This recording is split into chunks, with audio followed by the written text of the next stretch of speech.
Below is a single-scene story, fully expanded in well over 1,500 words, written in a cinematic, emotional style. The entire story takes place in one continuous moment, no scene breaks, no dialogue formatting, just one powerful unfolding scene. The denial did not arrive loudly. It came quietly, in the way humiliation often does, wrapped in politeness, disguised as procedure, delivered with a smile that never reached the eyes. The airport gate was alive with motion, a river of rolling luggage and impatient footsteps, yet in that moment everything seemed to slow as the boarding agent's hand hovered over the scanner and then stopped. The woman standing before the counter had already extended her boarding pass, her posture calm, her expression composed, the kind of stillness that comes from years of learning not to react too quickly. She wore a tailored navy coat, simple gold earrings, and carried herself with a confidence that did not seek attention. First-class boarding had just been announced, and she had stepped forward with the rest of the small group, blending in without effort. But something in the agent's eyes shifted the instant the name appeared on the screen. There was a pause, too long to be accidental. The agent's fingers tapped the keyboard once, twice, then stopped again. Around them, passengers continued moving, boarding passes beeping cheerfully as others were waved through. The woman waited, patient, accustomed to delays, accustomed to systems that moved slowly when they wanted to. The agent finally looked up, her smile tightened, and she gestured slightly to the side, indicating that the woman should wait. No explanation was offered, no apology, just a subtle redirection, as if this were the most natural thing in the world. Minutes passed. The first-class line thinned. A man in a wrinkled blazer was waved through without hesitation. Another passenger laughed with the agent, exchanging small talk, then disappeared down the jet bridge.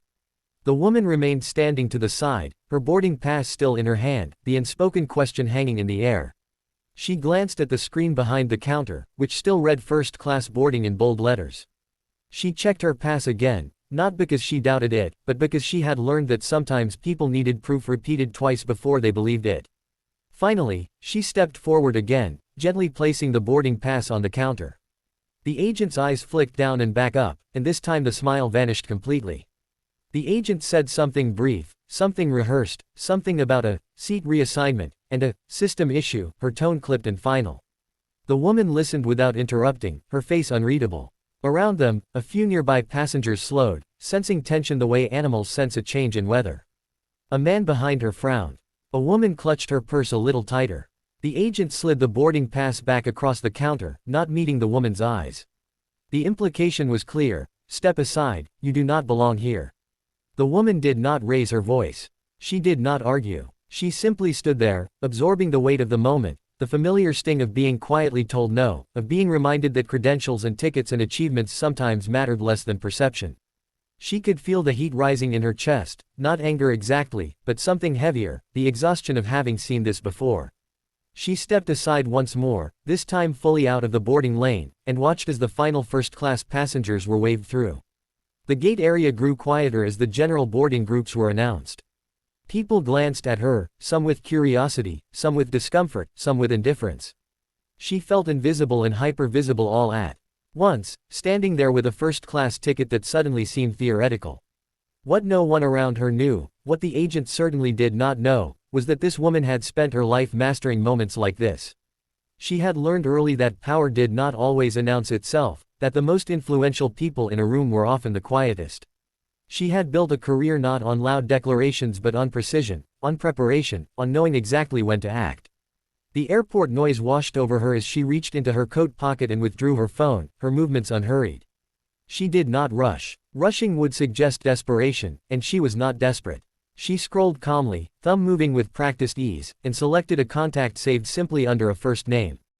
The phone rang once, then twice, then connected. She did not step away. She did not lower her voice.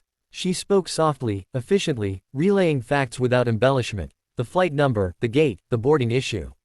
Her expression remained composed, but her eyes were sharp now, focused.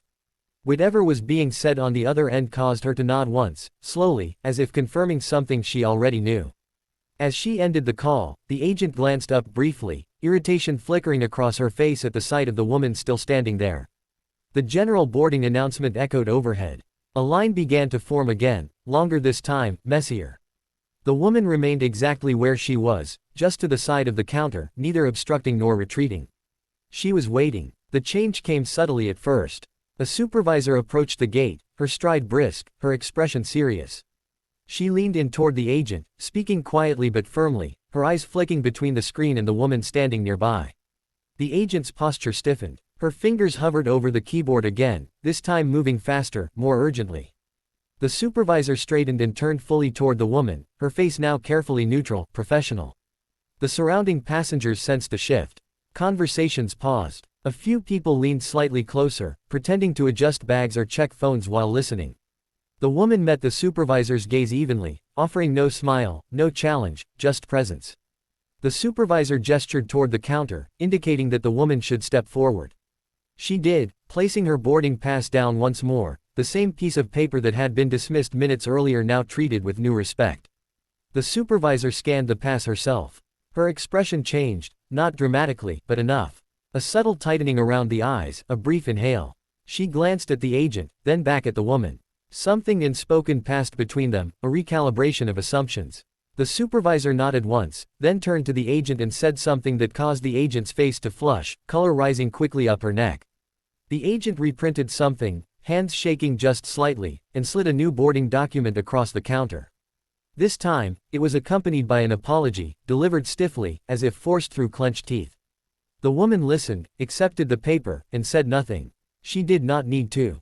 The balance of power in the space had shifted so completely that words were unnecessary. But the moment was not finished. The supervisor did not leave. Instead, she stood there, addressing the agent again, this time with a firmness that could not be mistaken. Other staff members had begun to notice, gathering subtly, pretending to busy themselves nearby. The woman stood quietly as the conversation unfolded around her, the airport hum continuing as if nothing extraordinary were happening, even as something very important was. The supervisor gestured toward the jet bridge, then toward the agent's terminal. The agent nodded repeatedly, her earlier confidence gone. The supervisor then turned back to the woman, her tone now careful, respectful, offering assurances that went beyond the seat itself.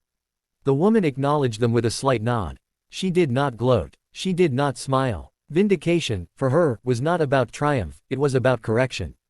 As she finally walked down the jet bridge, first-class boarding long finished, the space seemed different. A few passengers avoided her gaze.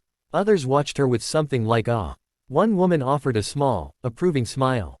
The woman walked steadily, her heels clicking softly against the floor, each step measured. She took her seat without ceremony, placing her bag carefully in the overhead bin, smoothing her coat as she sat. Only then, as the aircraft door closed and the hum of the engines deepened, did she allow herself a quiet breath. Not relief, she had never doubted the outcome, but acknowledgement. Moments like these were never just about a seat. They were about being seen, about systems being forced to confront their own blind spots, about reminding the world that assumptions could be expensive. The plane taxied forward, and outside the window the airport lights blurred into lines of gold. The woman looked out, her reflection faintly visible in the glass, and allowed herself the smallest smile, not for what had been taken back, but for what had been demonstrated. Power did not need to announce itself. Sometimes, it simply waited, made one call, and let the world adjust accordingly.